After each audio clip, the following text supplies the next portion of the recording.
Konnichiwa, Guan Hotties. It's your girl opeyemi, aka Ope, FKA Ope in Tokyo, and it's only just occurring to me I may need to reintroduce myself. So yeah, that's me, Ope. I'm a semi-retired slay mama and full-time nerd currently living in Tokyo. I've been in some internet drama lately. I got into an unrelated rut, and yet I still found time to be back outside for the holidays. Shout out Halloween in Tokyo. So spend a few days in the life of a barely retired slave mama and full-time jokester currently living in Japan. Okay, you guys, for the past few months, Mabo and I have had like a standing monthly dinner date, and we go have dinner together. We go to the same restaurant. At this point, we're ordering literally the same thing. And instead of it being boring or mundane, it's actually been so grounding. Also, if you are familiar with me and or Mabo from this channel, you already know between the two of us, we are always going to get into some types of shenanigans. So boring is never even an option for us. Let's just ignore that. Anyways, look at that oil. It's gonna make my bum grow.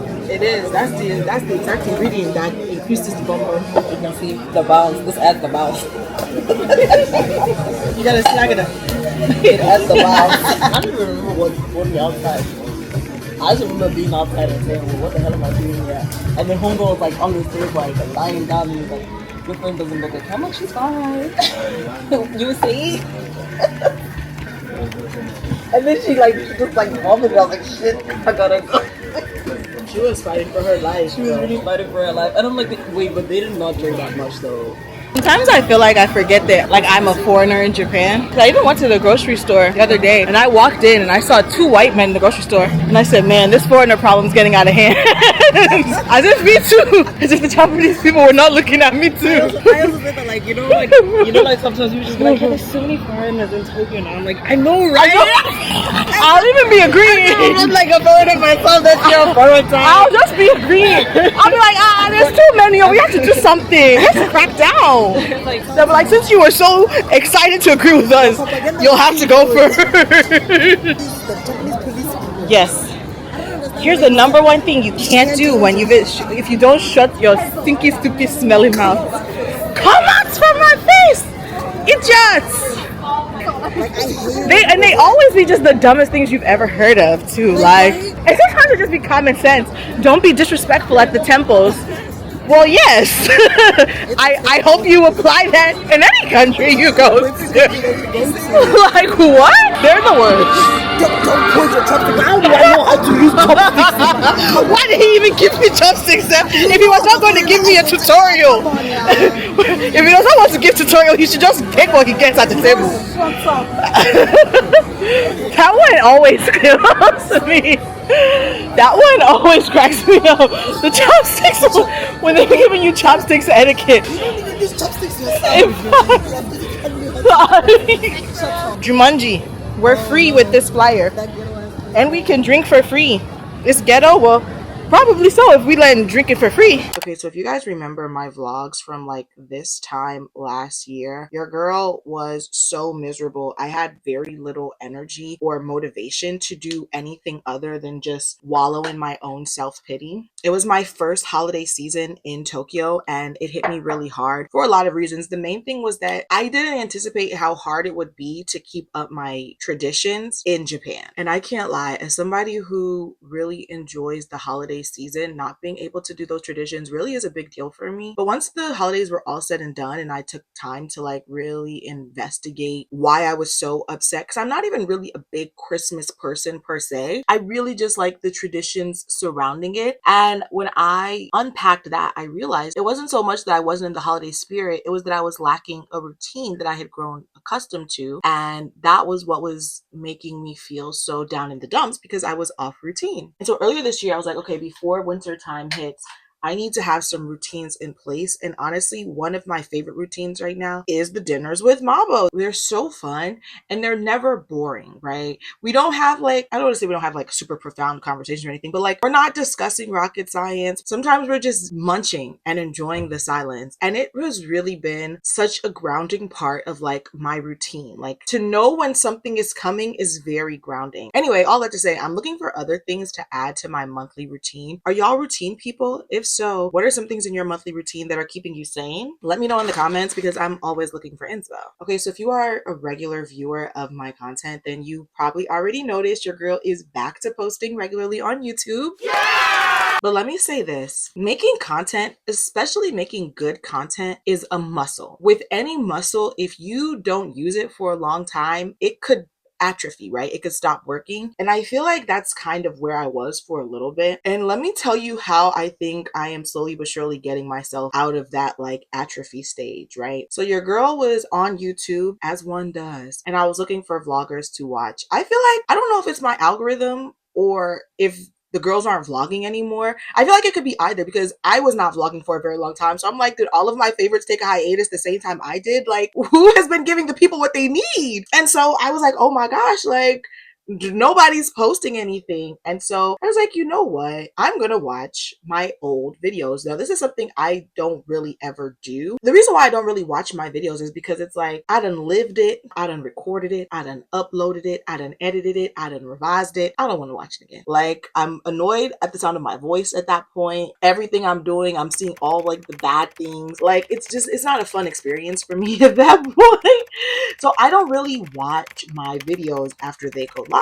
And so because I really did not have anyone else to watch and I needed something to watch at the time, I was like, you know what? I'm going to watch my old content. And I mean, not to toot my own horn, but the videos were amazing. Like this time last year, I was giving funny, I was giving engaging, I was giving thought-provoking questions. I was putting y'all in my business. I mean, I'm still doing all of that, but it was just so different. And I was like, oh my gosh, why did I stop doing some of these things? Like, I'm always quoting from like random places, random shows, random videos. And I used to like put the, the little clip of whatever I was quoting from in it. I was like, why don't I do that anymore? Like, what made me stop doing that? I still don't know, to be honest. I was like, you know what? I want to start doing that again. In general, I was just watching my videos and just thinking to myself, like, oh my gosh, why did I stop doing all of these really fun things that for me felt like my trademark, like a signature, like you could always expect that. And so I've started putting that back in my videos again. I feel like I'm seeing an increase in how the videos are performing. So y'all missed it. I missed it. I'm back where I need to be. You guys, side note, when I finally hit pan on Ginger, are y'all gonna help me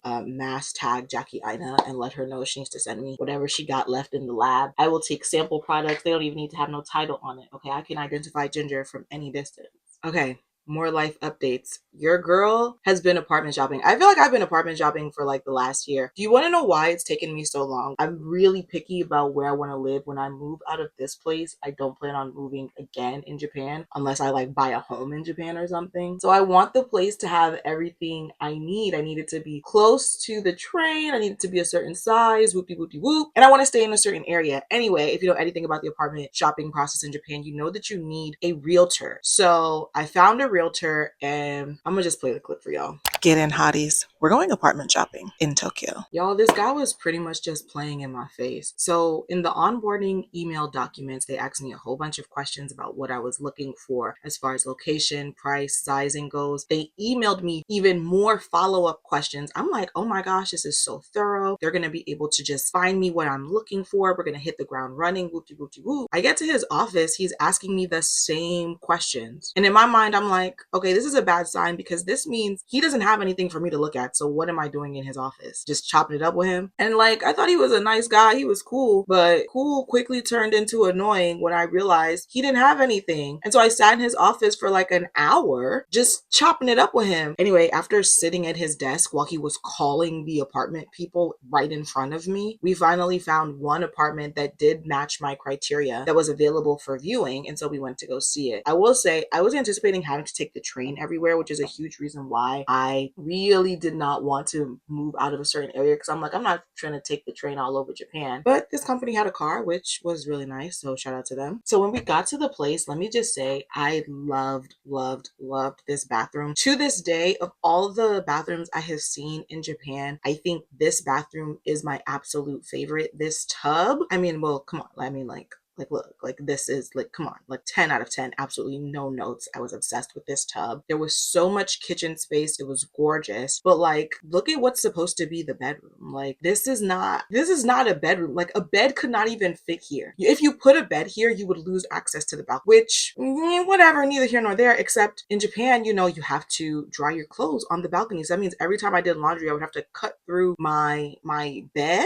It just didn't make any sense. Mind you, we both looking at the space. He over here trying to tell me you can make a bed fit. Please stop playing with me before I heat up in here, sir. You already on thin ice with me, buddy. So then the day ended and we agreed that he would continue to look for apartments that matched what I was looking for. And when I tell you, this realtor truly played in my face. So let me tell you what happened. There were 2 apartments that he like pulled up the paperwork for, but when he tried to call them to schedule a viewing and get like the key, it was a holiday, so we couldn't see it. No problem. He said, okay, we'll set up a scheduled viewing for next Monday. Okay, cool. I went home and I found some apartments that I really liked. We're all in this together. He's making commission because you got to pay your realtor fee, but whatever. But I'm like, it's my apartment. I want it to be nice, so I don't mind looking for stuff as well. So like the next day, I go on Sumo and I find links for 13 apartments that are perfect. They are absolutely in my description. Like, they're what I'm looking for. I send them to him. No response. Next day goes by. No response. I emailed him. So then after the next day goes by, that evening, I message him online. I'm like, hey, hope you're well. Just wanted to follow up that you got my email with the apartments. No response again. Okay, cool. And then the day after that, in the morning, he responds and he's like, I got them. I will look at them and let you know. Cool. That day goes by. Don't hear from him again. Then the next day I follow up and I'm like, hey, is everything cool with these apartments? Also, by the way, here is an apartment that's like my dream apartment. Can we start with this one? And when I tell you guys, this was really my dream apartment. It was so cute. It was like concrete and hardwood,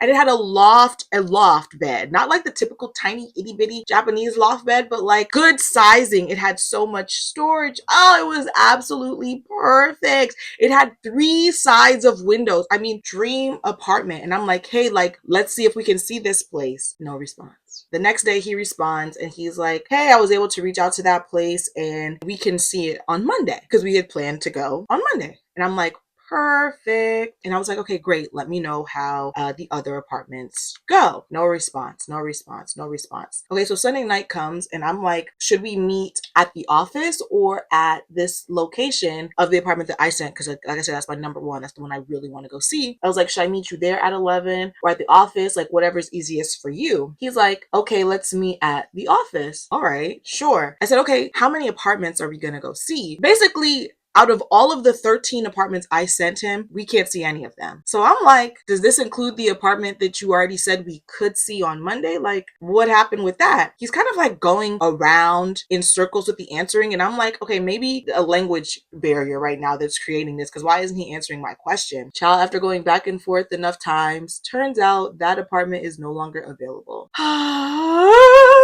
Which was crazy because that was really my dream apartment. And it didn't even occur to me until after I told him I wasn't going to come into the office. But in my mind, I'm like, wait a second. If you told me 13 apartments weren't available, that means you never even bothered to contact the other 2 apartments that you said that you were going to contact when I saw you in person, because it should have been 15 apartments total. So you never even reached out to those 2 places that you had all the information for already. Clearly, he was playing in my face. And I don't know what it is about me and realtors, but realtors always be playing in my face. This always happens to me, and I don't understand how or why. Maybe something about me makes them think I'm sweet for it. I don't know, but child, I be over it. This does not look pretty like I want it to. This does not look pretty like I want it to, but still I rise. Please hold. Anyway, I told myself if I did not get that specific apartment, my dream apartment, that I was going to take the money I would spend on all of like the initial move-in fees on an apartment and go to language school. I found a language school in Tokyo that I actually really like. We had a consultation. Okay, you guys, let me give you a bit of backstory about the consultation. So before you have your consultation, they give you a test that you have to take just so they kind of know where you're at and they recommend you better options, right? Y'all, the test had 3 sections. So I guess there's like level 1, level 2, level 3, right? Beginner, high beginner, and moving into intermediate. You guys, that test turned me every which way but loose. Most of it was grammar. You guys know that I'm self-taught, and as a result, my grammar struggled particles. Okay, so when she was telling me the test results, y'all, I completely failed the first part, completely zero. I also didn't take the third part because it was in kanji and I didn't understand the words, right? So there was just the middle part, and I did pretty decent on the middle part. And so she was telling me, she was like, it's just like learning the particles, which is easy enough to learn. She was like, I think you should start in high beginner, which the way they do it, high beginner is somewhere between N4 and N3, which absolutely gagged me because I keep saying I'm N5 at best. So I'm like, the fact that you think I'm N4 is crazy. The fact that you think I could potentially also be N3, Miss Ma'am, you think too highly of me. So after she had given me all my options and had like done her absolute best to convince me that I should not join a beginner class because the test results indicate that I am beyond a beginner. She was also using Japanese intermittently in our conversation, like as like test points. And so she was really adamant that I was beyond beginner. And I was just very honest with her. I was like, here's my thing. I don't want to move into this class where I'm expected to know so much more than I actually know, because my struggle right now is grammar. I'm self-taught and the particles be tearing me up, and I can only read the basic kanji. Like, I think to get to N5, there's 100 kanji you have to be able to read. I think I can only read like the first 50. I can't read the second 50. And that's what I was telling her. And she was just like, okay, if you start at this point in the beginner class, this is when they start to learn kanji. So if that's what you really want, then this is probably the best starting point for you. And she also told me something which is so powerful. She was like, mistakes are meant to be made in the classroom. She was like, don't you work with kids? You know that. Oh, clock my tea? So, starting in January, your girl will be a student again. I can't wait to tell my job that I need to change my hours. Y'all know I have been looking for any kind of reason to go down hours at work. Not that I particularly need a reason, but I just feel like more of an adult when I lower my working hours for something other than just vibes, you know? And though life has been great, 10 out of 10, no notes, your girl did fall into a little bit of a rut. And I didn't even realize I was in a rut until it was already too late.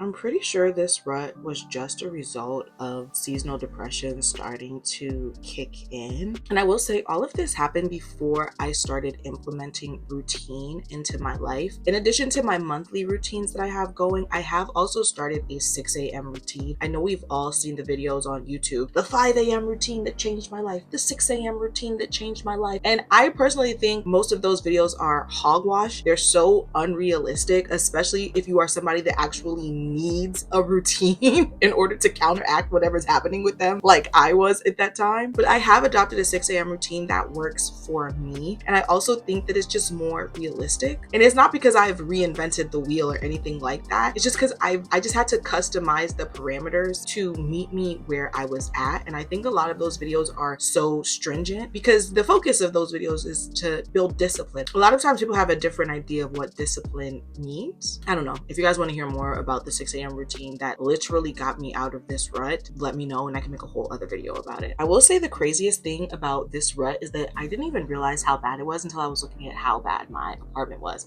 And you know, sometimes your apartment or your room will get a little messy, and it's just because life has been messy, and then you just have like one quick 2-hour cleaning session and then you're back on business. Y'all, this took me days. It took me days. Okay, it took me days. Part of that was because I did have to swap out my summer clothes for my winter clothes, but this should not have taken me so long. And it wasn't until I was like struggling to get through it that I realized just how bad I was in a rut and how badly I did need routine to get back on track. Like I said, if you want to hear more about my 6 a.m. routine, let me know. Which brings us to today. I am getting ready to go to dinner with Angie. I have not seen Angie in ages. We have a bit of a communication issue. Angie is the only friend that I have that does not have an iPhone. And so in order to talk to her, I have to use Line. And I am horrible about Line. My job has a Line group chat and is always jumping. So my Line notifications aren't even on. And so me and Angie were mid-conversation. And then like she went out of town. And so it was a while before I heard back from her. So I like wasn't checking my Line regularly to like get her messages anymore. And then when she had finally responded, I had just stopped looking at my Line because my job had just, they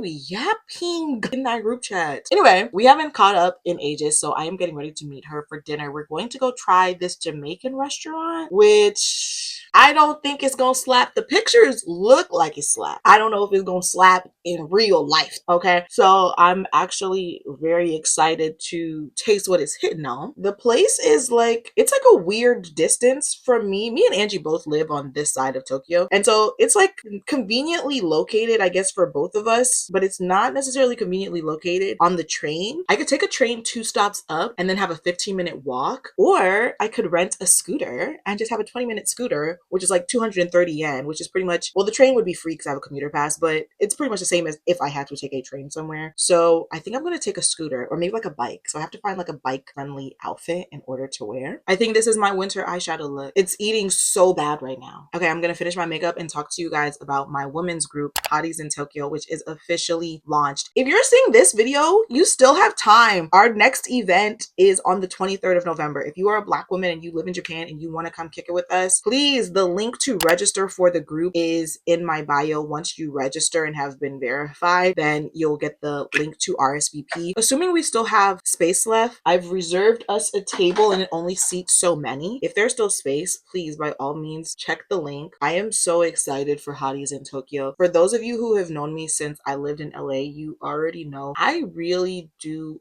love fellowshipping and creating a safe space for women, specifically for Black women, to fellowship amongst ourselves. My vision for Hotties in Tokyo, though, is more than just creating a space for fellowship, but really building community. Like a place where, okay, you're Black in Tokyo, I'm Black in Tokyo, I need to make an order for hair care products. They're gonna ship from America. The shipping is $20, but if you, me, and such split that, we can get that over here for $6.50 a piece and be good to go. You know what I'm saying? That's the kind of community I'm trying to build. It's not always going to be, you know, nights out or happy hour, which of course are very fun things and we will absolutely do those. But I also want to just make it a space where people can communicate their needs with one another and get those needs met within the group. Growing up as a first generation Nigerian child in America, I saw how the aunties would get together. They would pay for a whole cow, chop it up, split the parts, and everybody family had meat for months. Like, that's the kind of community building that I think is so important and so necessary when you move in big cities like this, because that's part of what makes it a home, right? Knowing that you have people who are going to help you try to make your life easier, who are going to have your back, you know? And that's really what I want for Hotties in Tokyo to become. So I'm really excited about our first event. I can't wait. It's just happy hour, yes, but it's also like we have the capacity for 10 girls. I feel like if I can get 8 girls to show up, that would be great, because that's how community starts, right? It starts small and then you make it bigger, but we'll see. 10 at this one, 12 at the next one, and eventually it will grow into a large sized group. Like I said, if you are a Black woman and you are living locally to Tokyo, please feel free to register, and I hope there's space and I can see you then. All right, let me finish this makeup because I still have no idea what I want to wear. Okay, I could not get a fit check done before I had to leave the house. It is super windy out here. I hope this little microphone thingy is doing what needs to be done. These are the bikes. This is the bike station. You just kind of walk to it. I have one reserved, so I'm not in a rush. There are also like 8 more here, so they're not going to sell it anytime soon. I feel so European when I bike everywhere. Maybe that's just why I need to decolonize my mind, though, because Japanese people bike all the time. Why do I feel European? I should feel so Japanese, right? Japanese people are also colonizers. Anyway, something for me to work out in therapy. I am actually really excited. Let's go. Do you want to know the really hardest part about everything? They have like a little section for you to put your like phones, like you can like use the GPS on it, but my case is so thick, I have to take the case off in order for it to fit on there. Get in, hotties. We're taking a bike. You guys, I have used this service before, right? I always get a scooter. I said that. And today I got a bike because I needed the cart for my purse. The scooter is electric, okay? It's not a kick push. The bike, however, not electric. Your girl just had a very calm 2-mile bike ride. Oh, wait, can I cross there? Why is it trying to take me the long way? Google Maps is trying to play me for a fool, but still I rise. Your girl breathing mad hard. I'm over here like, where is the motor? Motor where, Bookie? There's no motor here. I'm like, heart rate all the way up. I'm so glad I left with like extra time, because your girl would not. First of all, they estimated it was going to be a 10-minute ride. Took me 14 minutes. You guys, I have on Uggs. I wasn't expecting to be pedaling like a mad woman tonight. But you know what? Now I'm not gonna feel a single type of way about all the food I'm finna eat here. And it really better slap. If it don't slap, the owner gotta see me personally. Okay? I swear those bikes are electric. They have like big black things on them. I thought that that was a motor every time I've looked at them. It's not. Make no mistake. There are no motors.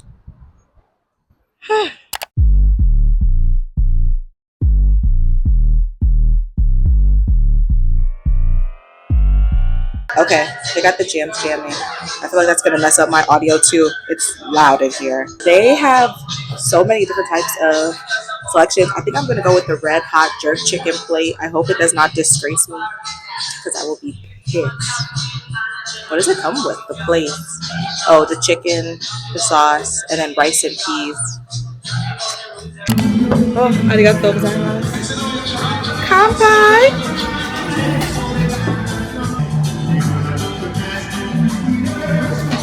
This is sweet, but it's good.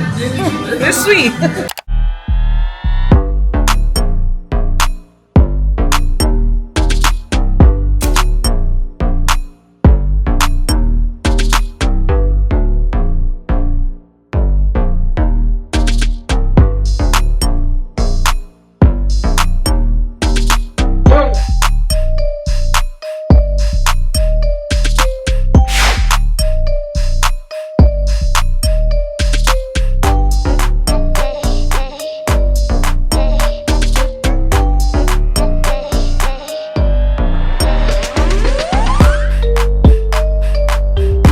Okay, we're back at it. Like, look at this. It very clearly has a motor, but like on the scooters, they're e-scooters and they have like a thing where it shows you how fast you're going, the mileage, and it shows push and go so you know how to activate the motor. I've been on an e-bike before and it's a very similar setup, but these e-bikes don't have any of that push and go option.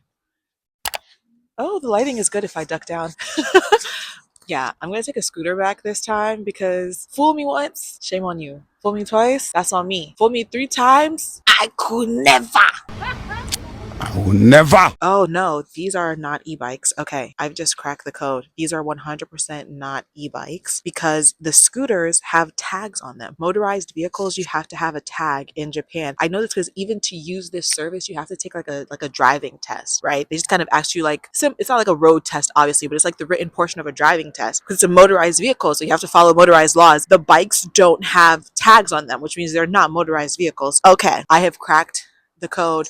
Your girl is taking a scooter home. Let's get into it. Oh, wait, I just reserved a bike, so let me cancel the bike. You guys, this is supposed to be a wrap on today's vlog, but I stopped in the grocery store and they had advent calendars. So I'm getting a jump on maintaining my Christmas spirit. You guys remember how bad it was for me last year. I was having just the worst holiday season, and especially because I'm not going back home for the holidays this year, I knew I needed to get a jump on it. And like this advent calendar, if you know me, you know I love tea. With the exception of last year, for the last 3 years, I have had a tea advent calendar. They had Twinnings at the grocery store, not my preferred brand, but I don't hate them either. And I'm just so excited. Like, God is really amazing. Anyway, I hope you guys have enjoyed spending the day with a not really retired slay mama and part time wallower. See you guys in the next vlog. Bye.